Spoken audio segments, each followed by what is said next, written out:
معاشرے میں دیکھا گیا ہے کہ کچھ لوگوں میں جینڈر فوبیا ہوتا ہے۔ اگر وہ خواتین ہیں تو ان میں مردوں سے جو فوبیا کریٹ ہوتا ہے اور ان سے بات کرنا، ان سے معاملات کرنا، ان سے بزنس کرنا ان کے لیے بہت مشکل ہوتا ہے۔ اور اسی طرح سے کچھ مرد ہوتے ہیں جن سے خواتین کے ساتھ جو ہے جینڈر فوبیا دیکھا گیا ہے۔ ان سے بھی اگر کوئی خاتون بات کرے تو ان سے بات کرنا بڑا مشکل ہوتا ہے۔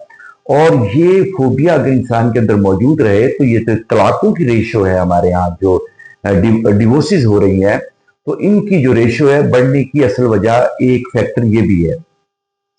میں ایک مثال آپ کو دوں گا کہ ایک خاتون تھی، وہ میرے پاس آئیں اور وہ فارماسیوٹیکل کمپنی چلاتی تھی بہت بڑی، اور بہت بڑا بزنس تھا اس کا۔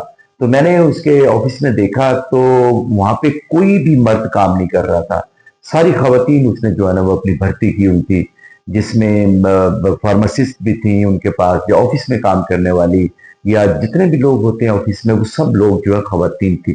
تو میں نے جب ان کے ساتھ بات کی تو میں نے کہا کہ آپ کے اندر یہ کوئی فوبیا مجھے نظر آتا ہے؟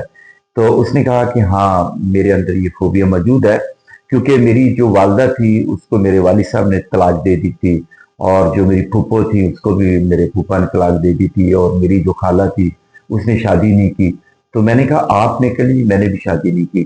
تو یہ کچھ لوگوں کے اندر نا ہوتا ہے موجود، اور اسی طرح سے بے شمار لوگ آتے ہیں میرے پاس، آفس میں بھی آتے ہیں، تو جب میں ان سے بات کرتا ہوں تو ان کے اندر جو ہے نا خواتین کا فوبیا موجود ہوتا ہے۔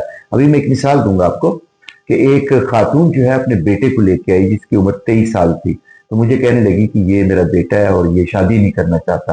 جب میں نے اس سے بیٹھ کر کے اس کی کاؤنسلنگ کی، اس سے بات کی، جو اینالائز کیا میں نے اس کو، اور سائیکوسمیٹیکل میں نے دیکھا، تو پتہ چلا کہ اس کے اندر بھی یہ فوبیا موجود ہے۔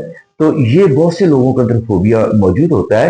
اس سے پہلے کہ آپ شادی کی طرف جائیں اور اپنا بیٹر ہاف کی تلاش میں جائیں، تو میرے خیال کے مطابق اس کو پہلے آپ نے اس جینڈر فوبیا کو دیکھنا ہے، اینالائز کرنا ہے، اور کسی اچھے سائیکالوجسٹ کے پاس جائیں، کسی سائیکیٹرسٹ کے پاس جائیں، کسی سائیکالو پیتھولوجسٹ کے پاس جائیں، تاکہ وہ آپ کا یہ جو فوبیا ہے یہ ریموو کرے۔